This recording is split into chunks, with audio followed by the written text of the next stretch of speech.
Matthieu 4, versets 18 à 20.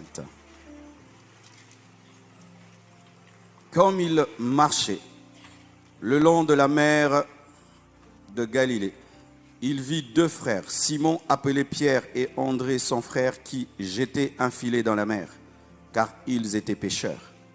Il leur dit, « Suivez-moi, et je vous ferai pêcheurs d'hommes. » Aussitôt, ils laissèrent les filets et le suivirent. Prenez place, s'il vous plaît. Alléluia. Mon message sera sur Pierre.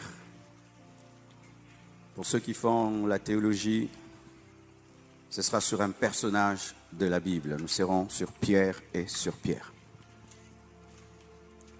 Jésus-Christ a le but de conquérir le monde entier. Au lieu de venir sur terre et de le faire lui-même parce qu'il est le plus grand prédicateur, le plus loin, non, qu'est-ce qu'il fait? Il choisit des hommes. Et parmi ces hommes, il choisit Pierre.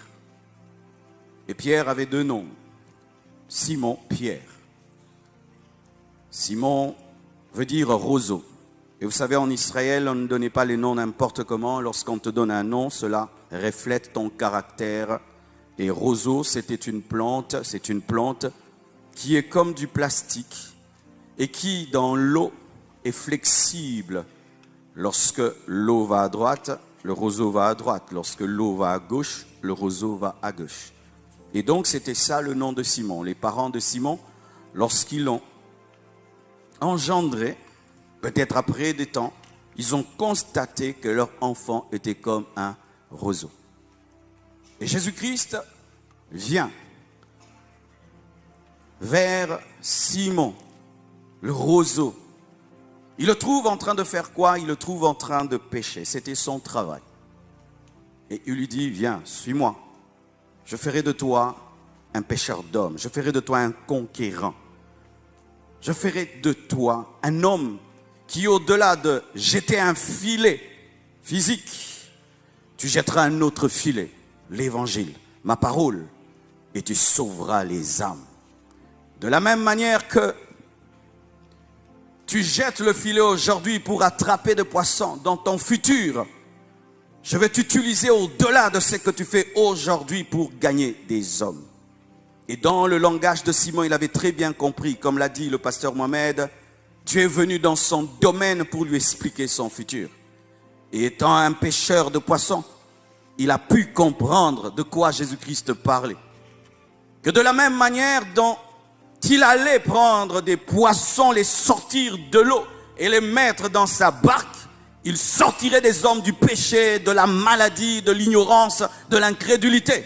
Et s'il utilisait un filet, Dieu lui donnerait un autre filet, la parole, la puissance, la connaissance. Et s'il utilisait des barques pour ramener les poissons à la maison, il y aura des barques, l'église. Et j'aimerais vous dire ceci, mes frères et sœurs, c'est que lorsque Dieu t'appelle à pêcher les poissons, il faut que tu aies des muscles. Si tu n'as pas de muscles, tu ne sauras pas rentrer la pêche.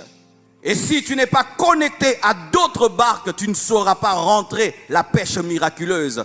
Parce qu'il y a des pêches qu'une seule barque ne peut contenir, il faut se mettre ensemble. C'est pourquoi l'église doit travailler dans l'unité. L'église doit travailler dans l'unité. J'aimerais vous dire qu'aucune église ne pourra contenir le réveil qui arrive. Aucune église ne pourra contenir le réveil qui arrive. Et si nous croyons que nous sommes des pêcheurs de poissons, nous devons mettre nos barques les unes à côté des autres afin de tirer et de remplir les barques. Alléluia! Sinon, la moisson sera perdue. Il y a des âmes qui seront sauvées par ICC, d'autres par vaste honneur, d'autres par compassion, d'autres par feu dévorant, d'autres par la gloire de Dieu, d'autres par la grâce de Dieu. Mais l'essentiel, c'est que les âmes soient sauvées, c'est que les vies soient gagnées, c'est que les vies soient gagnées. Église, il est temps de nous unir. Sortons de nos divisions, sortons de nos querelles, sortons de tout cela. Et si tu vois l'autre en train de faire une bonne pêche, viens, joins-toi à lui et tire aussi les filets. Il y aura des poissons aussi pour ta barque. Il y aura aussi des poissons pour ta barque.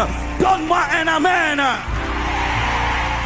Nous devons quitter la jalousie entre les pêcheurs de poissons et commencer à travailler ensemble. Les païens s'unissent, les sorciers s'unissent, les magiciens s'unissent et l'église est en train de se diviser comme si Dieu n'a appelé qu'un seul homme alors que Dieu appelait un corps, un corps, un corps, un corps. Et il appelle un tel homme à une telle destinée. Lorsque tu regardes Pierre et tu regardes sa destinée, on dirait que Jésus-Christ s'est trompé. Et lorsqu'on te regarde, quand on prophétise sur toi à l'église, on croirait que le prophète ne voit pas bien. Dieu voit bien. Mais voici ce que Dieu fait. C'est que lorsque Dieu te parle de ton futur, il ne tient pas compte de toi, mais il tient compte de lui-même. Lorsque Dieu t'appelle dans le désert, il ne tient pas compte de ta capacité de gérer le désert. Il tient compte de sa capacité d'envoyer la manne et la caille dans le désert. Dans l'appel de Dieu, il y a plus de Dieu que de toi. Ne dis pas que je ne peux pas. Dieu le savait déjà. Et en sachant que tu ne peux pas, c'est toi qui l'as choisi. Car si même il choisit quelqu'un d'autre, lui aussi ne peut pas. Car personne ne peut. Donne-moi la main, je vais t'expliquer. Tu refuses l'appel de Dieu en disant je ne peux pas. Qui peut servir Dieu? Tu penses là que moi je peux? J'ai prié toute la journée pour avoir la force de prêcher pendant 1 heure du temps. Ce n'est pas parce que nous vibrons que nous sommes capables. C'est Dieu qui nous fait vibrer. J'aimerais te dire ceci. N'aie pas peur de l'appel de Dieu. N'aie pas peur des visions que tu vois. Dieu, lorsqu'il te parle, il sait que tu es Simon. Mais il sait qu'il a aussi la capacité de sortir une pierre de Simon. Il a la capacité de sortir une pierre de Simon. Et je t'annonce qu'une pierre sortira de toi. Une pierre sortira de toi. Une pierre sortira de toi. Une pierre sortira de toi. Une pierre sortira de toi. Mantelebro Shaya. Oh pasteur, comment est-ce qu'un roseau peut sortir une pierre? Mais parce que tu as créé les deux.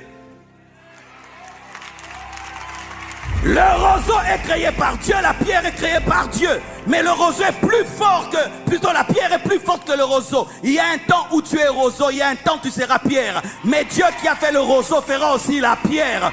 Le Dieu qui t'a envoyé sur la terre et tu es né païen, le même Dieu viendra à toi. Il te sauvera, il te oindra, il t'enverra. Dieu a une manière bizarre de choisir ses envoyés. Bizarre. Si moi j'étais Jésus, je ne pouvais pas confier l'église primitive aux 12 apôtres. Un Pierre qui coupe la tête des gens, mais il va couper la tête des fidèles. Mais il dit, toi tu vas prêcher l'évangile. Mais comment Jésus, tu n'as pas peur? Il n'a pas peur parce qu'il a confiance en sa capacité de changer les hommes. Il a confiance en sa capacité de changer les hommes.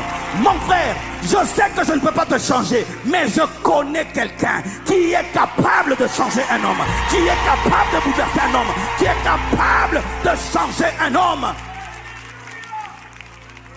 Il dit, viens, je ferai de toi. Il ne dit pas, tu te feras toi-même.